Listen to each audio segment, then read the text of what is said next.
ஒரு அழகான பசுமை நிறைந்த கிராமம். அந்த கிராமத்தின் ஓரத்தில் பெரிய ஆலமரம் ஒன்று இருந்தது. அந்த மரத்தின் கிளைகளில் ஒரு சின்ன சிட்டுக்குருவி குடும்பம் சந்தோஷமாக வாழ்ந்து வந்தது. அந்த சிட்டுக்குருவி ரொம்ப சுறுசுறுப்பானது. எப்போதும் சிறு தானியம் கூட வீணாக விடக்கூடாது என்ற பழக்கத்தோடு தினமும் உணவு தேடி உழைத்தது. அதே மரத்தின் மேல் கிளையில் ஒரு காகம் இருந்தது. அது புத்திசாலிதான், ஆனா கொஞ்சம் அகந்தை அதிகம். சிட்டுக்குருவி சின்ன சின்ன தானியங்கள் தான், ஆனா நாளைக்கு தேவைப்படும் என்று சொல்லிக்கொண்டே வயல்வெளியிலிருந்து நெல்லு, கம்பு, சோளம் போன்றவற்றை எடுத்து வந்து தன் கூண்டில் சேமித்து வைத்தது. காகம் அதை பார்த்து சிரித்தது. ஐயோ, இவ்வளவு கஷ்டப்படுறதே தேவையா? எனக்கு எப்போதும் எங்காவது உணவு கிடைச்சிடும். அது இன்று கிடைத்ததை இன்றே சாப்பிட்டு நாளைக்கு பற்றி கவலைப்படவே இல்லை. சில நாட்களுக்குப் பிறகு அந்த கிராமத்தில் கடுமையான வறட்சி ஏற்பட்டது. மழை இல்லாமல் போனது. வயல்கள் காய்ந்து போனது. தானியங்கள் கிடைப்பது மிகவும் கடினமாகிவிட்டது.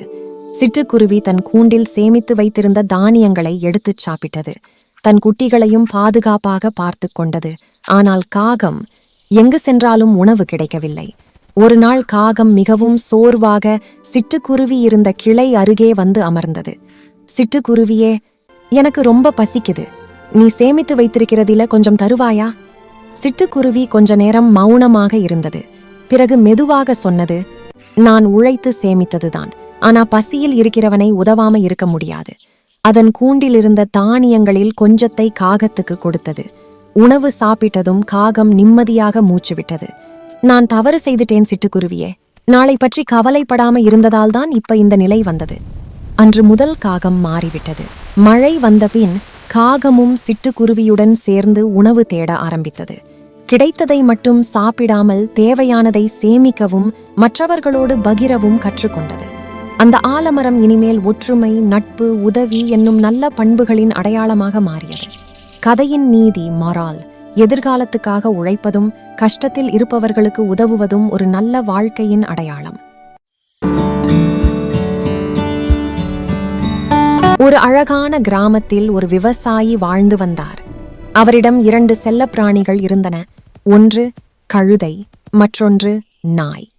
கழுதை தினமும் அதிகாலை எழுந்து வயலுக்கு சென்று சுமைகளை சுமந்து தண்ணீர் குடங்களை இழுத்து எந்த புகாரும் இல்லாமல் உழைத்துக் கொண்டிருந்தது நாய். ஆனால் வீட்டை காக்கும் வேலையை செய்தது. இரவு முழுவதும் விழித்திருந்து எந்த திருடன் வந்தாலும் குறைத்து எச்சரிக்கை செய்தது. ஒரு நாள் காலை கழுதை வியர்வையுடன் வேலை செய்து கொண்டிருந்தது. அதே நேரத்தில் நாய் நிழலில் படுத்துக்கொண்டு எஜமானன் கொடுத்த பாலை குடித்துக் கொண்டிருந்தது. அதை பார்த்த கழுதைக்கு மனதுக்குள் ஒரு எண்ணம் வந்தது. நான் இவ்வளவு கஷ்டப்படுகிறேன், ஆனால் நாய் சுலபமாக சாப்பிடுகிறது. நானும் நாயைப் போல இருந்தால் நல்லா இருக்கும். அன்று இரவு நாய் குறைத்து திருடனை விரட்டியது. எஜமானன் மகிழ்ந்து நாய்க்கு அதிக உணவு வைத்தார். அதை பார்த்த கழுதை முடிவு செய்தது, நாளை நான் நாயைப் போல நடிப்பேன், அப்போ எனக்கும் சுலப வாழ்க்கை கிடைக்கும். அடுத்த நாள் இரவு நாய் தூங்கிக் கொண்டிருந்தது. அந்த நேரம் வீட்டுக்குள் ஒரு திருடன் நுழைய முயன்றான். கழுதை திடீரென நாயைப் போல குறைக்க முயன்றது. ஹி ஹி ஹி அந்த சத்தம் முழு கிராமத்தையும் எழுப்பியது. குழப்பம். திருடன் பயந்து ஓடிவிட்டான். ஆனால் எஜமானன் ஓடி வந்து பார்த்தார். இது என்ன சத்தம்? நாய் இல்லையே, கழுதையா இது? கோபத்தில் அவர் கழுதையை கண்டித்தார். உனக்கென்ன வேலை? உன் வேலை சுமை சுமப்பது. நாயின் வேலையை செய்ய முயற்சிக்காதே. கழுதையின் உணர்வு, அந்த வார்த்தைகள் கழுதையின் மனதை நொறுக்கியது.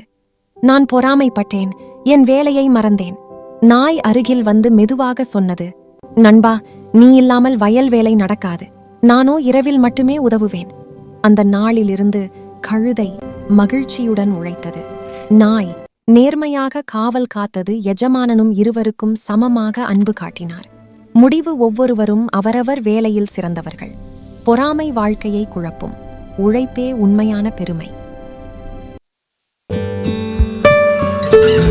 ஒரு கிராமத்தில் ஒரு பசித்த நாய் இருந்தது. ஒரு நாள் அது உணவு தேடி சுற்றி கொண்டிருந்த போது ஒரு வீட்டின் அருகில் ஒரு பெரிய இறைச்சி துண்டு பிடித்தது. அதை பார்த்த நாய் மிக மகிழ்ச்சி அடைந்தது.